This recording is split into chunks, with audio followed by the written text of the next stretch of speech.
Volume नहीं है।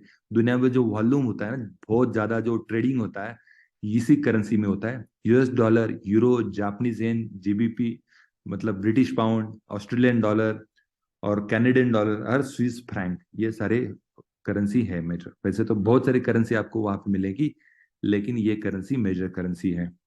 Okay. और उनकी पेयर्स भी बनती है ना, तो ये केयर मेजर करेंसी पेयर्स है, जो है GBP USD. Okay, GBP USD, USD CAD, और इसको शॉर्ट फॉर्म भी है ना।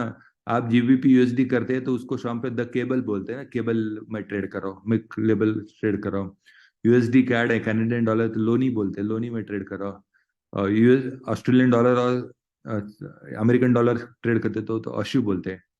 और स्विस फ्रैंक है ना, सीएचएफ मतलब स्विस फ्रैंक है ना। आपने पहले जमाने में सुना होगा कि जो ब्लैक का मनी लेते हैं ना, ब्लैक का मनी, और आपने सुना होगा कि स्विस बैंक में रखा है, स्विस बैंक में रखा है, स्विस बैंक में रखा है क्योंकि उसकी इकोनॉमी बहुत स्ट्रांग थी और दुनिया भर के लोग वहां पे अपनी जो काली कमाई थी वहां पे वो रखते थे। क्यों रखते थे? स्विस स्विस कंट्री ने बोला था कि हमारे पास जो भी पैसा रखेगा, हम उसकी इंफॉर्मेशन किसी को शेयर नहीं करेंगे। तो लोगों को लगता है यार ये कंट्री किसी को शेयर नहीं करेंगी, तो वहां पे पैसा रखना चाहिए, इसलिए वो एक पॉपुलर करेंसी हुआ था और इसीलिए उनका डोमिनेशन बढ़ गया था। और फिर अमेरिकन डॉलर जेपीवाई है ना, जेपीवाई है, यूरो यूएसडी है, ओके, न्यूजीलैंड डॉलर है, फिर डॉलर है। तो ये 6-7 करेंसी है जो मेजर करेंसी है। समझ में आ रहा है? वापस मैं रिपीट करता हूँ। ओके, वापस मैं रिपीट करता हूँ। यहाँ पे करेंसी पेयर है, करेंसी पेयर में कोटिंग सिस्टम होता है। पहला होता है कि एक बेस करेंसी होती है, आपकी बेस करेंसी है। बेस करेंसी जनरली, अभी यहाँ पे जो पेयर दिया है, ये पेयर में जो फर्स्ट करेंसी है उसको बेस करेंसी बोलते हैं, है ना, बेस करेंसी है। तो देखो यहाँ पे यूएसडी सेकंड नंबर पे, लेकिन अभी सेकंड नंबर पे जब कैनेडियन डॉलर ट्रेड कर रहे हैं तो वो यहाँ पे फर्स्ट फर्स्ट नंबर पे है। तो यहाँ पे इस पेयर में यूएसडी बेस करेंसी हो गई, कैनेडियन डॉलर क्या हुआ, कैनेडियन डॉलर ये कोट करेंसी हुआ। क्यों ये बेस और कोट चाहिए? क्योंकि रेट तो पता होना चाहिए ना, रेट तो पता होना चाहिए ना। कोट है ना, कोट हम लोग जाते हैं ना, फोर व्हीलर लेना है या कुछ भी बड़ा आपको लेना है तो आप शोरूम में जाते हैं, शोरूम में जाके बोलते क्या है, मुझे कोटेशन दे दो, मुझे कोटेशन दे दो, मुझे बड़ी कार लेनी है, तो उसको बोलते कोटेशन दे दो। अभी कोटेशन दे दो मतलब वो उसका, हम बोलते कि प्राइस बताओ, है ना, प्राइस बताओ, कोटेशन दे दो। अभी सेम कार है, अलग अलग कंट्री में उसकी अलग अलग प्राइस रहेगी, है ना।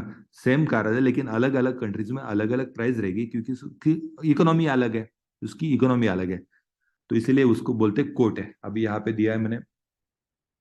हम्म, अभी यूएस डॉलर और कैनेडियन डॉलर है। हाँ, यूएस डॉलर दे रहा है, बेस करेंसी है, कोट करेंसी कैनेडियन डॉलर। तो उसका कोट क्या हुआ? 1.35। मतलब सिंपल लैंग्वेज में जैसे मैंने बोला था, मैं आईएनआर दिया, ये आपको शायद ये पता नहीं चलेगा कि कोट मतलब क्या, लेकिन सिंपल लैंग्वेज में बताऊंगा। मैंने आईएनआर दिया और मैंने दिरहम लिया दुबई एयरपोर्ट पे, तो उसका रेट मुझे बताया 22 रुपए। तो 22 क्या हुआ? मेरा कोट प्राइस हुआ, कोट प्राइस है ना, कोट प्राइस हुआ उसका। समझ में आ रहा है? समझ में आ रहा है तो बोलिए आय। समझ में आ रहा है तो बोलिए आय। सब लोग चैट बॉक्स में लिखिए आय।